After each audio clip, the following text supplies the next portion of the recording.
अस्सलाम वालेकुम, मेरा नाम मोहम्मद उमैर अली और मेरा पेन नेम जानिब जी है। हरीम शाह की शादी हो गई है। आप सबको मुबारक हो, वो लोग जो इसकी टिकटॉक देखते थे और हर तरह की वीडियोस देख लेते थे, आप सबको मुबारक हो। बहुत खुशी की बात है, हरीम शाह की शादी हो गई है और इससे ज़्यादा खुशी की बात यह है कि इस शादी की सिर्फ वीडियोज़ आई हैं, कोई लीक वीडियो नहीं आई।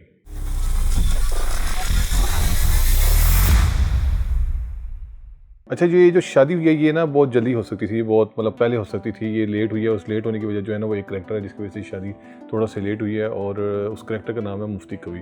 असल में मामला ये था कि मुफ्ती कवि के पास हरीम की और हरीम के पास मुफ्ती कवि की कुछ ऐसी वीडियोज़ हैं जो अभी तक आवाम तक नहीं पहुँची। ये दोनों एक दूसरे को वीडियो सेंड करते थे और एक दूसरे से पैसे मांगते थे। मतलब हरीम जो है वो तो पैसे ही मांगती थी, मुफ्ती कवि जो है वो कभी कभी पैसे के अलावा कुछ और भी मांग लेते थे। खबर ये है कि दोनों के पास एक दूसरे की जो वीडियोस थी और उस वीडियो की वजह से दोनों एक दूसरे को ब्लैकमेल करते थे। ब्लैकमेल करने की वजह से हरीम की जो है वो शादी नहीं हो रही थी। मामला काफ़ी तूल पकड़ता जा रहा था और हरीम जो है वो तो वीडियोस की वजह से मतलब जो उसके एवज़ जो हैं वो पैसे मांगती थी और मुफ्ती कवि जो वो पैसे नहीं मांगते थे, वो कुछ और मांगते थे। और हरीम का कहना था मैं आपको दे तो दूँ लेकिन आप ले नहीं सकेंगे। मतलब वो चर्च मांग लेते थे, वो भांग मांग लेते, वो शराब मांग लेते। आपके ज़हन में जो फतूल चल रहा है वो मैं उसको कोई ज़िम्मेदार नहीं हूँ। ये आपका अपनी गलती है, ठीक है? आपका अपना खुराफात है। मैं बता रहा हूँ कि वो मामला क्या थे। कई दफ़ा ऐसे हुआ कि ये बात इस तरह की बनने लगी थी कि हरीम और मुफ्ती कवि जो है आपस में शादी करने लगे।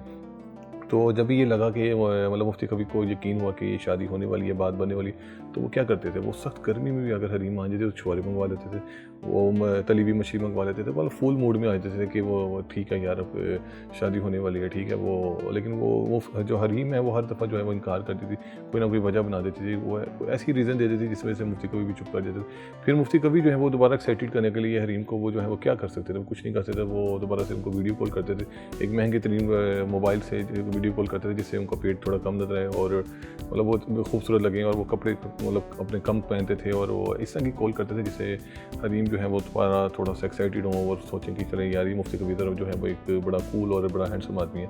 तो इस तरह की ट्रेनियाँ जो थी वो चलती रही थी। खबरों की मानी तो ये भी हुआ कि कुछ दफ़ा ऐसे भी हुआ कि मतलब एक दफ़ा तो कहते हैं कन्फर्म खबर है, मतलब ये खबर किसने दी है, मेरे एक साथी दोस्त जो अभी तक जिंदा है, उन्होंने ये खबर दी कि एक दफ़ा तो कन्फर्म ऐसा हो गया था कि हरीम जो है वो मान भी गई थी। तो लेकिन वो ऐसे हुआ कि मुफ्ती कवि तक ये खबर थी कि हरीम नहीं मानी, तो मुफ्ती कवि ने वही हरकत की जो मैंने आपको पहले बताया कि वो जो जब वो हरीम इनकार करती थी, हरकत करते थे वो यही कि उन्होंने कम कपड़ों पे जो है उनको वीडियो कॉल कर ली। जब वो वीडियो कॉल गई तो कहते हैं कि जब हरीम ने ध्यान से मतलब देखा मुफ्ती कवि को, तो मतलब ना चाहते हुए भी उनके मुंह से निकला तो बस सफ़ा और उन्होंने इनकार कर दिया। हरीम से शादी करने के लिए मतलब बहुत सारे लोग थे जो एक्टिव हुए हुए थे, जो चाहते थे कि हरीम से शादी हो जाए। उनमें एक ऐसे साहब भी शामिल हैं जिन्होंने नागर डांस किया था, जो एक दौर में अल्ताफ़ के दाएँ थे, फिर पीटीआई के बाएँ बन गए और रुकन बन गए। मतलब आप फिर कोई गलत ना समझिए आप बात को। तो फिर वो बड़ी कोशिश में थे कि किसी तरह मैं भी हरीम से शादी कर लूँ और उनकी आपको पता है एक शादी ख़त्म हुई थी तो वो तो उनका पर्सनल मैटर था। उसके बाद दूसरी शादी हो गई, वो भी उनका पर्सनल मैटर। लेकिन तीसरी शादी जो है वो का मामला जो है वो गर्म हो गया, वो उनका पर्सनल मामला नहीं था, वो सोशल मीडिया पे बहस थी और हालांकि वो खुद काफ़ी ठंडे, लेकिन जो मामला जो थे उनकी खबरें जो थी वो काफ़ी गर्म थी। हरीम से तो वो शख्स भी शादी करने के लिए तैयार था जो मतलब करना चाहते थे, जो तैयार नहीं थे लेकिन करना चाहते थे, जिनकी सिर्फ गाल ही लाल नहीं है, सेब की तरह उनकी हवेली भी लाल है। और ये वही शख्स है जो एक तौर में रीमा से भी शादी करना चाहते थे लेकिन बात नहीं बनी। तो लेकिन जब वो अपने डॉक्टर के पास गए अपने मेडिकल चेकअप के लिए, जो वो मंथली चेकअप कराते, तो जब डॉक्टर को उन्होंने ये बताया कि मेरे ये इरादा था, डॉक्टर ने कहा कि आप ऐसे सोचे भी ना। तो फिर उसके बाद उन्होंने कहा कि ये काम ही कुत्ता है, रहने देते। फिलहाल जो पार्लियामेंट चल रही है, फिलहाल जो गवर्नमेंट चल रही है, मतलब जो सिस्टम चल रहा है इस पे बहुत सारे लोगों के बारे में ये खबर आती है कि इन्होंने हरीम से दोस्ती की। इनमें क्या गोरा, क्या काला, क्या सीधा, क्या टेढ़ा, मतलब क्या छोटा, क्या बड़ा, हर तरह का जो आदमी जो थे, हर तरह के जो लोग थे, उन लोगों ने हरीम को अप्रोच किया। इस वजह से आपको याद होगा हरीम जो है वो कहाँ कहाँ पहुँच गई। हरीम आप उन जगहों पे पहुँच गई जहाँ पे बड़े बड़े सहाफ़ी नहीं पहुँच सकते। वो इस तरह के महलों पे, इस तरह के घरों में, इस तरह की कोठियों पे, इस तरह के घरों में पहुँची जहाँ पे सहाफ़ियों की रसाई तक नहीं होती।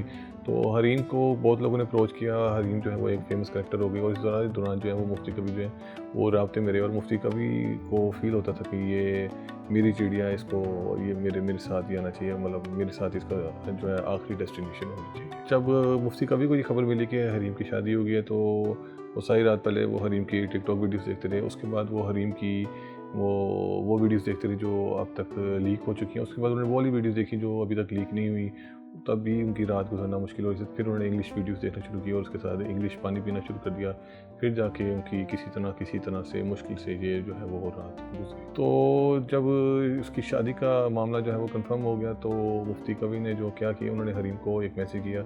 वो मैसेज मैं आपको सुनाने जा रहा हूँ और वो मैसेज जो है वो इस वीडियो का जो है वो एंड है। याद करो हरीम, जब हम शॉर्ट्स पीते हुए, शॉर्ट्स लेते हुए यूट्यूब शॉर्ट्स बनाते थे और फिर तो तुम फेमस होना शुरू हुई और तुम मेरी वैसे ही फेमस हुई और मेरी वैसे नहीं, मतलब मुफ्ती कवि की वजह से फेमस हुई। मुफ्ती कवि ये कह रहे हैं और फिर उन्होंने मुफ्ती कवि कहते हैं कि याद करो हरीम, मैं तुम्हें कितने भी लोगों से मिलवाया और तुम्हारी रसाई कहाँ तक करा दी। हालांकि मैं इस काम के पैसे लेता हूँ लेकिन मैंने तुमसे पैसे नहीं लिए। अब याद करो कि हमने कितना अच्छा टाइम गुजारा साथ में और वो मतलब वो सारा टाइम तुम्हें याद करना चाहिए। और अब चलो तुम, क्योंकि तुम्हारी शादी हो गई है तो अब तुम पराई होगी है, तो बेहतर ये है कि हम एक दूसरे की वीडियो से हम वो डिलीट कर दें, हम एक दूसरे को ब्लैकमेल ना करें, हम अपनी ज़िंदगी में आगे चल पड़ें। और याद करो वो रात जब मैंने शर्ट उतारी थी और मतलब मैंने लाल टोपी पहनी थी, मेरे मुंह में लॉलीपॉप था और हम दोनों डांस कर रहे थे और तुमने अपनी लिपस्टिक से मतलब मेरी जो है वो सीने पे लिखा था तुम कितनी डैश हो मुफ्ती।